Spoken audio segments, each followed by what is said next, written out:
AI has transformed how online businesses work. And if you're not using it, you are leaving money on the table. In this video, I'm going to go through 5 beginner mistakes that I see so many online coaches fall for. I'm going to take you through so that you can make more money, attract more clients, and save a ton of time. So let's get right into it. So, point number 1, mistake number 1 is thinking that AI is smarter than it is. Even though it is seemingly incredibly intelligent, it's also quite dumb. So what's important is to remember that AI isn't a mind reader. You only get out what you put in. You need to be specific with your prompts if you want specific results. Otherwise, if you put garbage in, you'll get garbage out. So a bad prompt would be, write me a good sales post.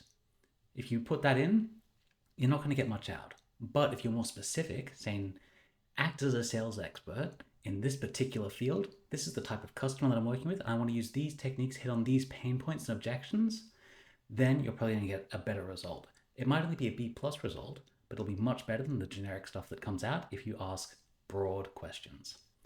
So yeah, treat AI like a teammate. It needs context and direction to work properly. Point 2, sort of counter to that, is over-reliance on AI. So this is a huge mistake. I've fallen into this trap myself. So AI is a tool. It's not a replacement for you or your creativity.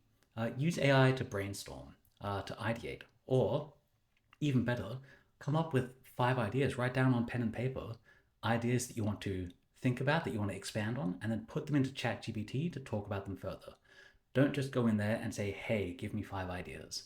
If you do that, you'll get the same 5 ideas that everyone else got, and you won't have any differentiation. Okay, so next is big mistake, taking every word as truth. So ChatGPT does tend to hallucinate, as well as some other AI tools, but aside from that, it likes to be overly positive. It wants to tell you you're doing a good job. It's a very, very helpful kind of a yes man. So if you ask for advice, it might offer overly generic or incorrect advice. But yeah, fact check it, push back, tell it to be brutally honest with you. That's one that I like to do. Be objective, be honest, be overly critical, or get it to come back on its own thoughts. Any conclusion that it draws, ask it to give you an argument against. Play devil's advocate with itself. Because yes, it will try to please you. All right, mistake number 4 is getting overwhelmed by too many tools. There are so many AI tools out there. There's thousands, and you don't need all of them, especially at the start. So instead of trying to do everything all at once, just play with ChatGPT for a little while. Best place to get started. Or you can use Claude, any one of those large language models where you can do a lot of different things. Just play with that. Get a handle on it. So yeah, use ChatGPT to brainstorm ideas, outline content, and then you can start exploring other tools like the image generators or video generators if you're feeling very fancy.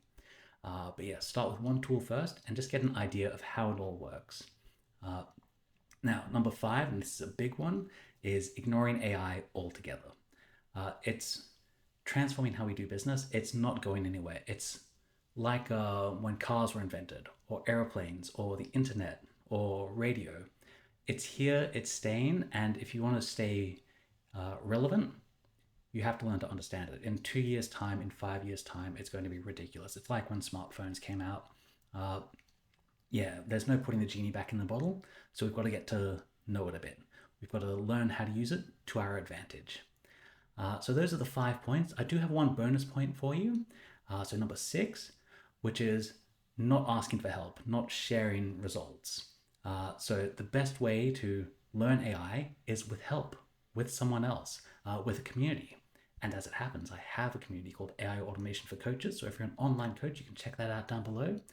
But yes, collaboration, whether it's with me or with anyone else, talk to some other people about it, see what they're doing, test what you're doing, check some things out. But yes, working together is huge when it comes to this. So yeah, those are the 5 biggest mistakes that online business owners and coaches make with AI and how to avoid them. So start small, just test things out as you go. Don't take everything as gospel. And remember, it's not as smart as we think it is, at least not yet. That might not be the case in a year or 2. So Hope you enjoyed this. Like, share, subscribe if you did, and let me know in the comments below, what mistakes are you falling into with AI, or is there any advice that you'd like to give? All right, that's it. I will see you in the next one. Bye.